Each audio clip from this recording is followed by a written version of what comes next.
This is one of the very first building blocks of analysis because it's one of those techniques that is basically always going to be there and you'll always be able to use even if you can't see anything else. So let's get started. Analysing word choice basically boils down to us understanding where the meaning of a word has come from. And there are two ways that a word can have meaning: denotation and connotation. Denotation is quite literally the dictionary definition of a word. Nothing more complicated than that. Connotation, on the other hand, is society's definition. It's the meanings that words have that aren't necessarily their dictionary definition, but are ones that we have created as a society. For example, let's take the word chicken. If we think about the denotation of the word chicken, then the denotation is going to be something along the lines of a bird that is particularly delicious when fried, something like that. On the other hand, when we think about the connotation of the word chicken, we might think of a coward. Now, that picture of that chicken does not look very cowardly. It actually looks very vicious. And I've done that on purpose because one of the key things about connotation and the fact that they aren't set in stone like a dictionary definition is that there can be variations of connotation. For example, I'm pretty sure I'm right on this. You can let me know in the comments if you own a chicken and can confirm. But chickens can also be known for being pretty vicious. This is my image of a vicious chicken.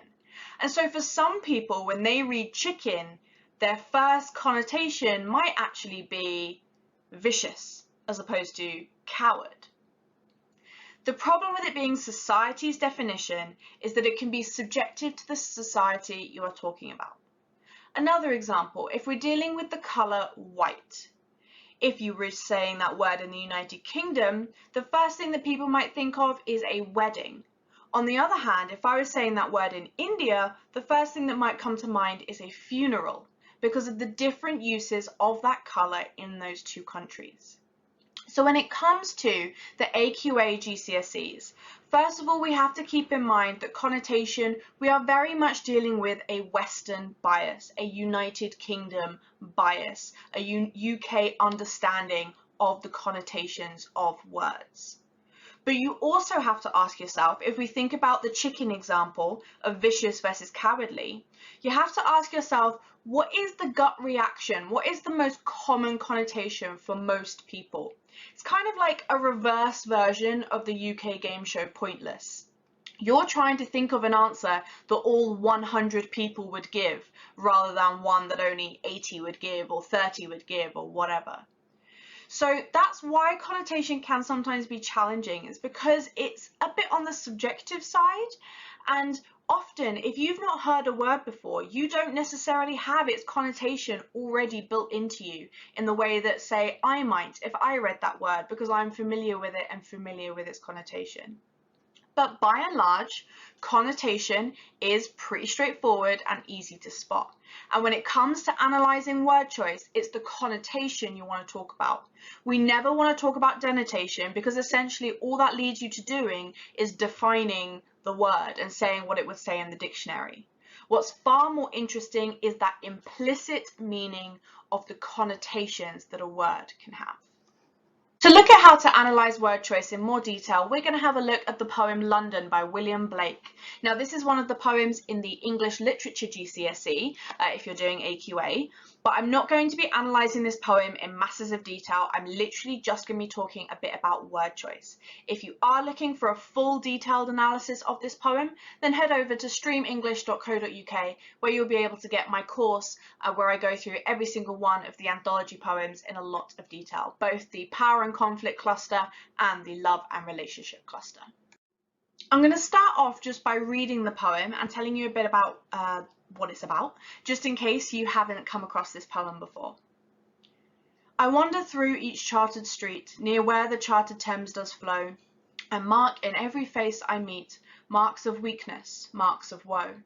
In every cry of every man, in every infant's cry of fear, in every voice, in every ban, the mine-forged manacles I hear. How the chimney sweepers cry, every blackening church appalls, and the hapless soldier's sigh runs in blood down palace walls. But most through midnight streets I hear how the youthful harlot's curse blasts the newborn infant's tear and blights with plagues the marriage hearse. So this poem was written in the 19th century by William Blake, and he's talking about the city of London, and he's kind of not a fan. He basically thinks that London is filled with pain and suffering and that the people are incredibly limited and don't have enough freedom. And this is part of his criticism. He's a romantic poet, and he's kind of criticizing the Industrial Revolution, the loss of morals, the obsession with progress at the expense of nature and freedom. And he's also very, very anti-establishment as well. He wants that kind of, real freedom for the people rather than being controlled by the man kind of thing. So with that in mind then, let's have a look at what we can see with the word choice. So the first one I want to talk about is in the very opening line where he says the chartered street. Now, chartered in terms of denotation basically meant that the government have legally planned this as one of the official streets. So in that sense, it has connotations of being controlled. On the other hand, we can then take the Thames does flow. Now, flow more has connotations of freedom. Now, as these words are being applied to a street and the Thames, what we can see here is a contrast between the controlled nature of what we as humans have, our streets, versus the freedom of nature as represented in the Thames River. We could, of course, also argue the fact that he calls it chartered Thames perhaps suggests our attempt as humans to even control nature itself. But yeah, there's definitely a contrast there between that chartered and flow. So that's basically us analysing word choice there. We've thought about the connotations and we've thought about what effect it has, what it makes us think or feel. Another example is how analysing connotation can help you with analysing metaphor. Now, I've got a whole separate video on how to analyse metaphor if you need to have a look at that, but I want to take a very quick look at the metaphor, the mind-forged manacles. Now, manacles is a name for basically handcuffs. So if we think about the connotations of handcuffs being like you are restricted, you're limited, then that helps us understand the metaphorical comparison that he is making to people's kind of internal monologue, their mental health, the way they view the world. And it's this idea that he's saying the way we view the world is really restricted and limited. And that is often the case with metaphors. When two things are being compared, what they're comparing on is not the denotation, but the connotation. So in this case, Blake is using manacles, the connotation of manacles as being like restricted and limited in order to compare that to how people think. One more example I want to look at is in the last stanza where he says the youthful harlots. Now this also helps with analysing word choice with a symbolism as well. Now, again, I do a whole separate video on symbolism, but what we can see here, first of all, harlot is a 19th century word for a prostitute. So the connotation of a prostitute back then, in particular in the 19th century, when they were significantly less accepting, is that it is immoral. But we also have youthful, which is used to symbolize innocence. So we can see that connotation and symbolism often come hand in hand because the common symbols that we have in society also essentially are the common connotations of that word. So when we're looking at analysing the word choice here, we can see how he's juxtaposed, I have a video on juxtaposition too, we can see how he's juxtaposed the image of innocence against the image of something really kind of immoral and something that has like unpleasant experiences. And we can ask ourselves, why is he doing that? Why is he trying to juxtapose those two? And again, that helps us to deepen our analysis by considering how his different word choices combine together to create an effect. It's over to you now to have a go.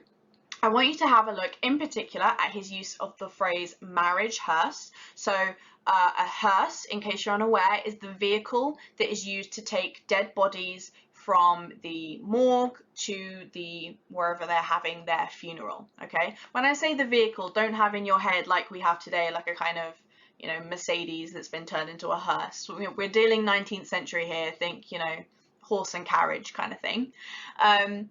So ask yourself, what are the connotations then of a hearse? And also think about what are the connotations of marriage? And then why put those two together like that to create an oxymoron? An oxymoron is when two words that mean something really, really different, like near opposites, are put right next to one another. I also want you to have a look at the use of his word infants. Why has he chosen specifically infants? And again, you can let me know in the comments what you think. As well as looking at individual word choice, it's a really good idea to look at patterns amongst words. And there are two different kinds of patterns in word choice that we can find: semantic field and lexical field. Semantic field is when there is a pattern of meaning. Let's say, for example, that a text used words like bloom, grow, flourish, and root. All of those words are not so much words to do with whatever they're talking about. Let's say they're talking about their business. They're talking about their business flourishing. They're talking about taking root in their customer base. They're talking about growing exponentially. All of those words are to do with flowers or plants. And therefore, we can say that they are using a semantic field of plants. They're using a number of words that all have a similar meaning. In this case, are all words to do with plants. With lexical field, it's about a pattern of word class. And I feel like I've said this a million times, but one more time, I have a separate video on all the different word classes that you want to know for your GCSEs. But for right now, basically it means you're looking for when they frequently use the same kind of word. So for example, they use a lot of abstract nouns, they use a lot of dynamic verbs, something like that. They use a lot of pejorative adjectives. If you notice that there's a pattern of word class, then we could say that you've got a lexical field. For example, if a text has got a lot of stative verbs, think, dream, feel, wonder, you can ask yourself, why use all of those stative verbs? Well, that would usually suggest, and obviously the right answer here, oh, watch out, Mrs. Ware, not the right answer. A valid interpretation will vary depending on the text. But just thinking a bit generically, we could probably say that if they're using a lot of stative verbs, they're very focused on emotion, the mental, the feeling. And we'd have to ask ourselves, based on the context of the text, why are they so focused on that? Going back to London then, we can identify both a semantic field and a lexical field in this poem. To start off with the semantic field, we've got woe, cry, fear, cry again, curse, tear. Now my question to you is, can you spot the common meaning across all of those words? I'll give you a moment to think before I reveal. And time to reveal. A semantic field of suffering. You could have also worded this as like a semantic field of pain, but I think that pain is more like almost like physical, so I went for suffering because it's more mental. An important thing to note here is the grammar. When you're talking about semantic field, you have to say what it is a semantic field of. You cannot just say the writer uses semantic field. No. You have to say the writer uses a semantic field of X. And that can often be the hardest thing about talking about semantic field, is that you've essentially got to come up with a word that encapsulates the meaning of all the different words you're seeing in the poem. And that can be really hard sometimes. So that can be what makes semantic field difficult. But again, remember, if you can't think of the exact way to phrase it, that doesn't mean you shouldn't talk about it. Still analyze it, because it's absolutely a good thing to analyze. But you might instead just word it more informally. So you might say something like, the writer uses a lot of words that all have a meaning to do with pain, or something like that. Although I guess there you're still having to summarize it in your own words. It's just hard, isn't it? I'm not going to pretend I have a magic solution here. It's just hard, and it's something you get in the habit of doing with practice and time. So with this semantic field of suffering, what we can then analyze is the fact that it's present across the poem. And we can analyze how that suggests that the suffering in London is really common. We can also see that the words are applied to lots of different people. It's man, harlots, infants. So essentially man, woman, and child are all being covered there. So with that semantic field of suffering, we can analyze how it shows the suffering is absolute in London. It is everywhere. It is inescapable. We've also got a lexical field. Wander, flow, cry, hear, sigh, runs, curse, blast, hear, blights. Again, before I reveal what word class these all belong to, I'll give you a second to think and see if you can spot it. You got it? Awesome.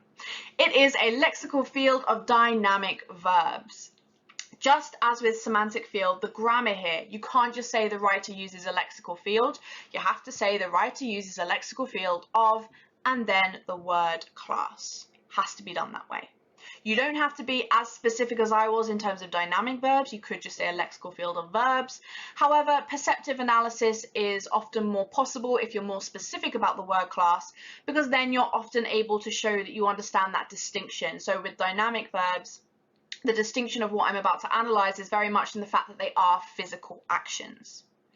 And onto that analysis, we've got here a lot of physical actions, and therefore we get a sense of the busyness of London, how active London is, but therefore also how much the mental suffering that is occurring has a physical manifestation as well. And you get that in particular with like the cry and the running and the cursing and the blighting and the blasting.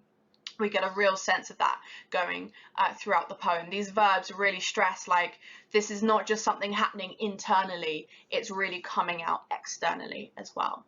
I think it's also worth highlighting a pattern in the language in terms of like the verbs covering lots of different kinds of movement.